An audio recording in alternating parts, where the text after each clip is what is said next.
네, 여러분 오늘은 그 본문 약간 여러분 조금 정보 전달이랄까요? 여러분 성경 말씀에 내 백성이 지식이 없어 망한다라는 말씀이 있습니다. 지금까지 계속해서 여러분께 복음, 하나님에 대해서, 예수님에 대해서, 구원에 대해서 말씀드렸는데 오늘은 다시금 그 역사와 하나님이 어떻게 나타나셨는지 알려드릴게요. 흥미로운 주제이길 바랍니다. 그 10가지 재앙에 대한 내용입니다, 여러분. 10가지 재앙. 우리 오늘 본문 말씀이 어떤 말씀이냐면요. 하나님께서 아브라함에게 약속을 하셨어요. 아브라함은 자식이 없었습니다. 없었는데 너의 씨를 통해서 나온 자식이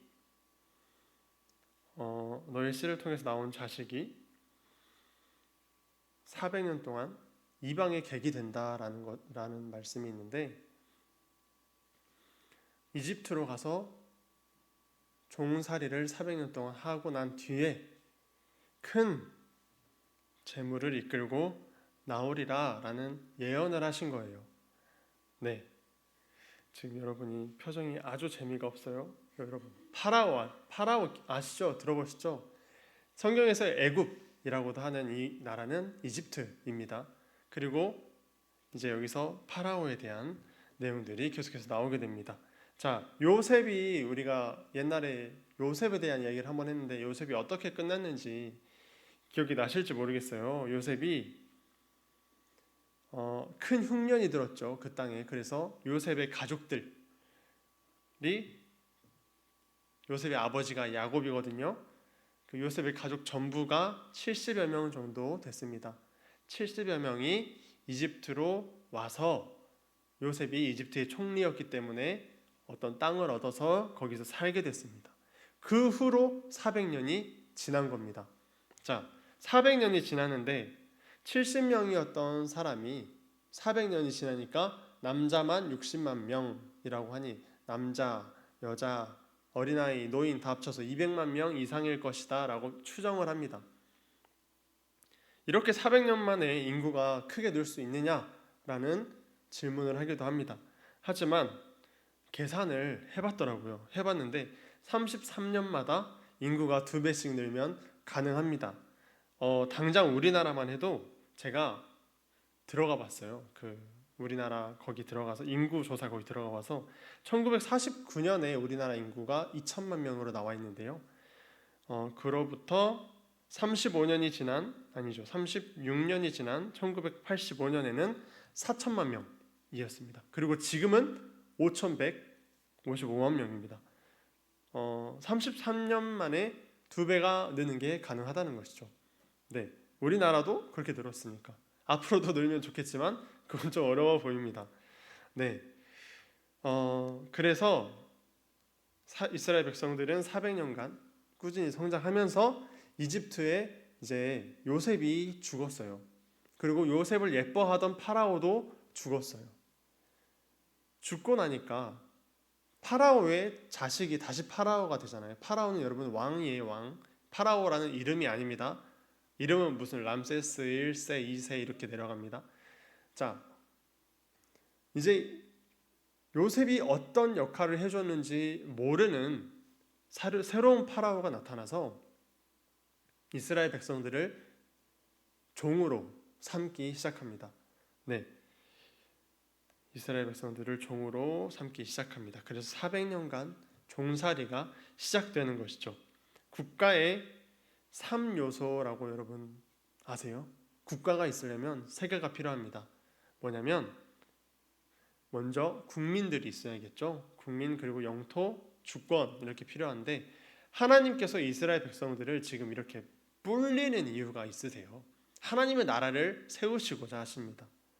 네, 그래서 400년간 종살이를 하지만 거기서 하나님의 백성들을 이렇게 많이 만드신 것이죠. 많이 만드셔서 이제는 그곳에서 나오려고 하십니다. 하지만 이스라엘 백성들은 하나님에 대해서 알지 못하고 있어요. 우리의 조상 아브라함이 있었고 아브라함의 아들 이삭, 이삭의 아들 이렇게 야곱 해서 야곱을 통해서 요셉을 통해서 우리가 애굽 땅에 들어왔어. 근데 들어왔고 여기서 우리가 이렇게 살았어. 400년간.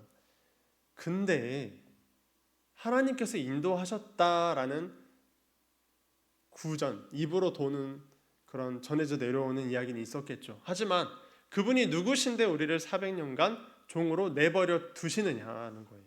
우리를 인도하셨다는 신은 왜 우리를 400년간 종으로 내버려 두시지?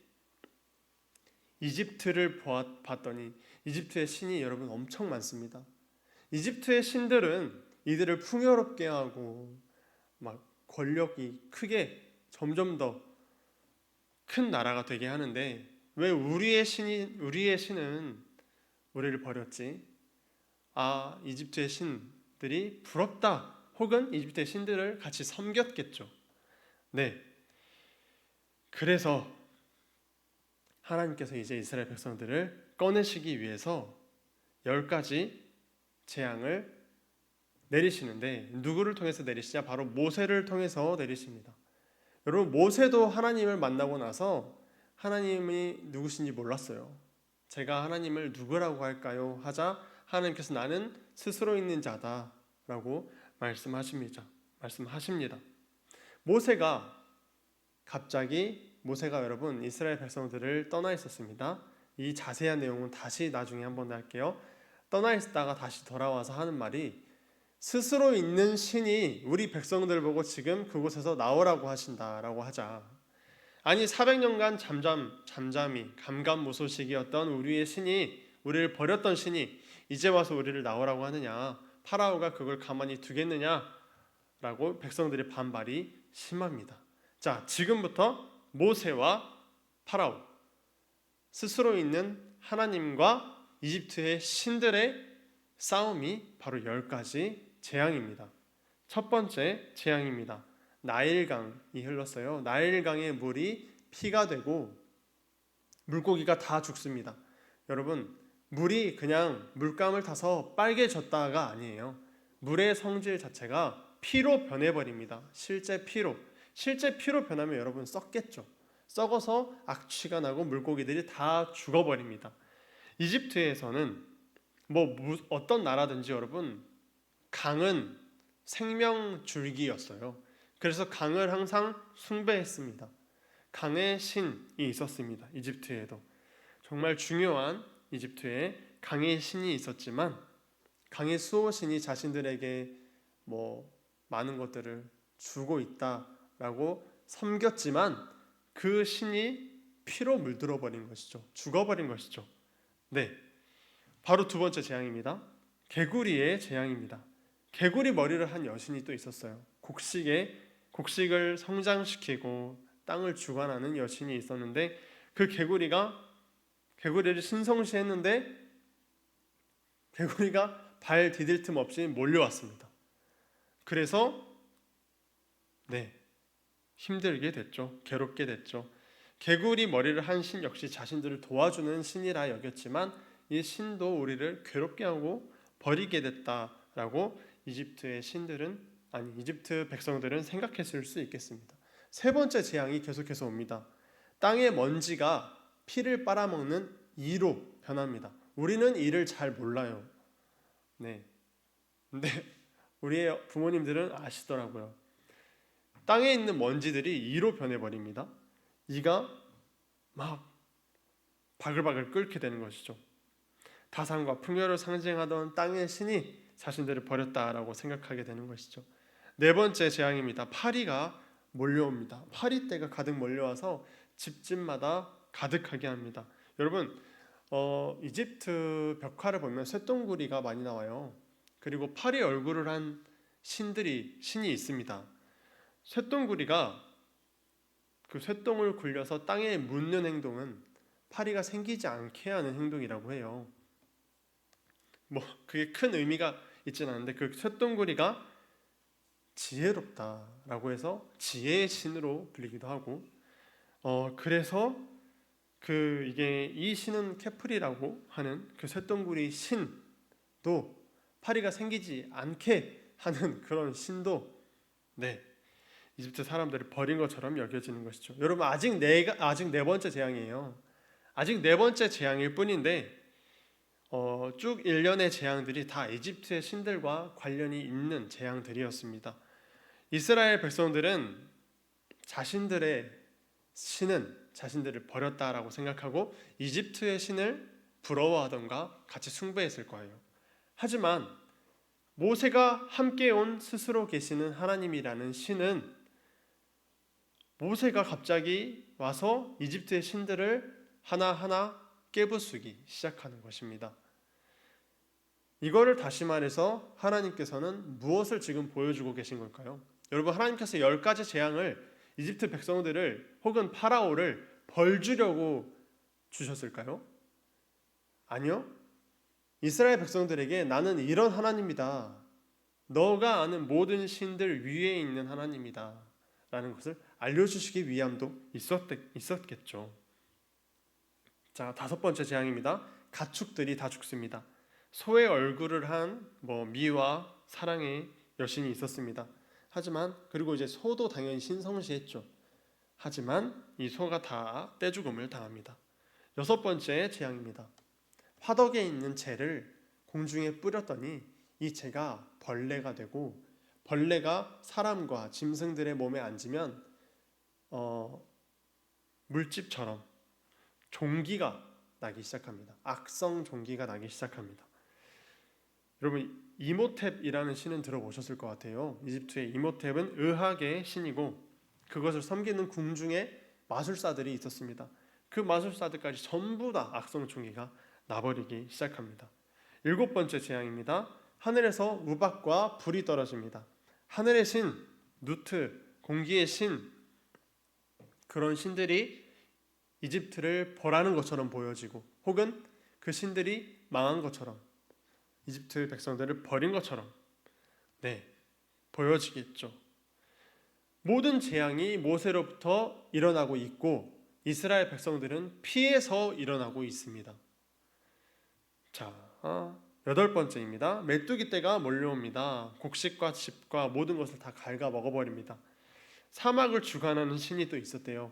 동물을 합쳐놓은 모양의 신인데 그 사막에서부터 메뚜기가 몰려와 피해를 입히기 시작합니다. 9번째는 흑암입니다. 흑암.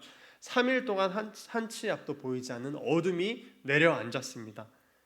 이집트에서 가장 유명한 신이 있습니다. 바로 태양의 신 라입니다. 태양의 신을 없게 만들어버린 것이죠. 마지막 10번째입니다.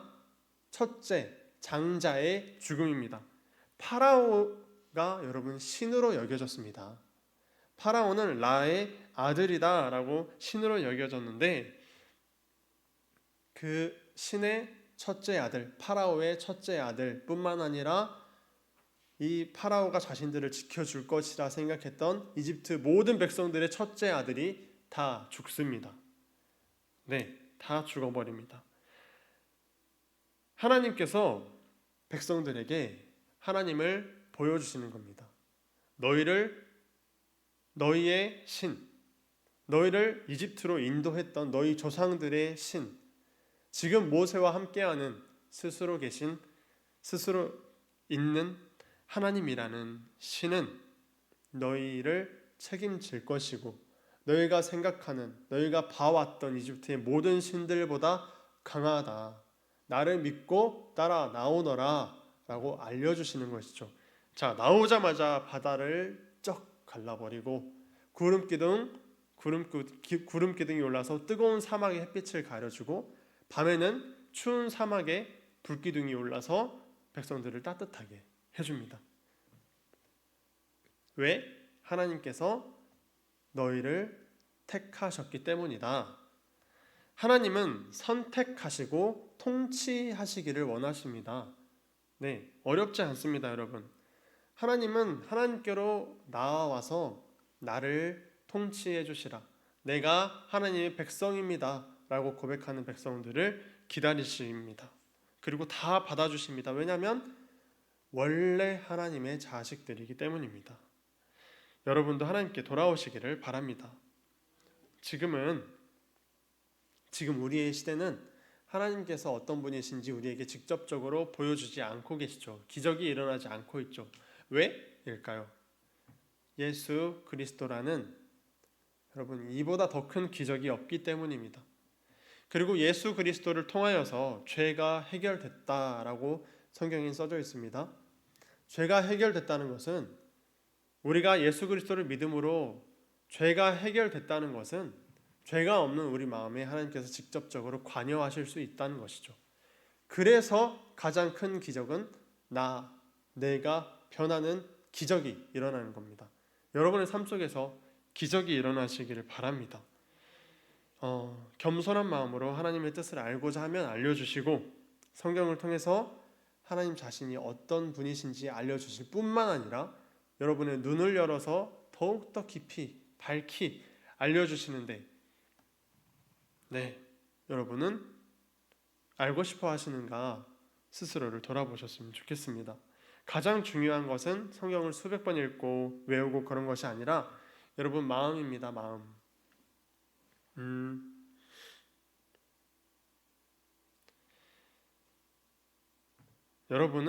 우리들은 삶을 마음대로 하고자 하는 죄를 가지고 있습니다. 그래서 하나님을 의지하지 않고 있습니다. 삶은 힘들죠. 힘드니까 하나님께 와서 기도를 하긴 합니다. 하지만 이조차도 나의 원대로 되기를 바라는, 나의 원대로 되길 하나님께서 도와주시길 바라는 기도가 되는 것이죠. 우리 인생이 진짜로 하나님의 통치를 바라는가, 돌아봐야 합니다. 여러분, 선악과가 그렇습니다. 선악과는 하나님께서 나의 주인이시다라는 계약서 같은 것입니다. 여러분, 전셋집을 잘 모르시죠? 아직은 전셋집과 비교하면 정말 편합니다. 여러분, 전셋집이라는 것은 나의 집은 아닌데 내가 거기 들어가 몇 년을 사는 게 전셋집이에요. 그러면은 주인과 계약을 해야겠죠. 계약을 합니다. 제가 몇 년간 여기서 살겠습니다 라는 계약을 하고, 이 계약서는 이렇게 책장에 꽂혀 있고 나는 이제 그 집에서 주인 행세를 하며 사는 겁니다. 여러분, 이 땅도 똑같습니다. 하나님께서 진짜 주인입니다. 하지만 하나님께서 인간들에게 이 땅을 다스리라, 주인으로 너희가 살아라 주셨습니다. 주셨는데 그 계약서가 바로 선악과였습니다. 계약서의 내용이 무엇일까요? 이 집의 진짜 주인은 하나님이시다. 이 전셋집의 진짜 주인은 따로 있다라는 것이 진짜죠. 왜 하필 또 먹는 걸로 선악과, 먹을 수 있는 그러한 것으로 계약서를 삼으셨을까요? 종이나 돌로 삼으셨으면 책장에 꽂아놓고 여러분 우리가 보지를 않아요. 돌 저기 있고 쳐다도 안 보고 보지도 않습니다. 그게 아니라 여러분, 기억하라는 것입니다. 우리가 먹을 때마다, 사람은 먹지 않고는 살 수 없죠. 맨날 먹죠. 먹을 때마다 하나님께서 진짜 주인이시다라는 것을 기억하라는 것입니다. 우리가 먹을 때마다 그럼 이제 식기도라는 것을 하죠. 먹을 것을 주셔서 감사하고, 평안한 하루하루를 주셔서 감사하고, 그러면 이제는 우리가 먹을 때 감사하는 기도도 하겠지만, 하나님께서 오늘 보았던 것처럼 오늘 하나님께서 친히 어떤 분이신지 10가지 재앙을 통해 이스라엘 백성들을 설득시키고 나를 믿고 나오라 라고 말씀하신 하나님께서 지금 여러분께서 똑같이 나를 믿고 나오라, 내가 너희를 책임지겠다 라고 말씀하시는데, 우리가 밥을 먹을 때, 기도할 때 하나님께서 나의 주인이십니다, 하나님께서 나를 통치하시는 진짜 주인이십니다 라고 하루 3번 밥 먹을 때마다 고백해 보시는 건 어떠실까요? 여러분, 돌에 새겼으면, 계약서, 하나님께서 나의 주인이시다라는 것을 돌에 새겼으면, 사람은 우리가 계약서를 책장에 꽂아놓고 잊어버리고 살듯이 마음대로 주인 행세를 하고 살다가 어느 날 갑자기 주인이 와서 방 빼세요 라고 하면 화를 냅니다. 내 건데 왜? 라고 합니다. 하나님께 똑같이 그럴 것 같습니다. 그래서 우리도 주님께서 나의 진정한 주인이심을 매일매일 고백하는 삶을 살았으면 좋겠습니다. 네, 기도하겠습니다. 감사합니다, 하나님.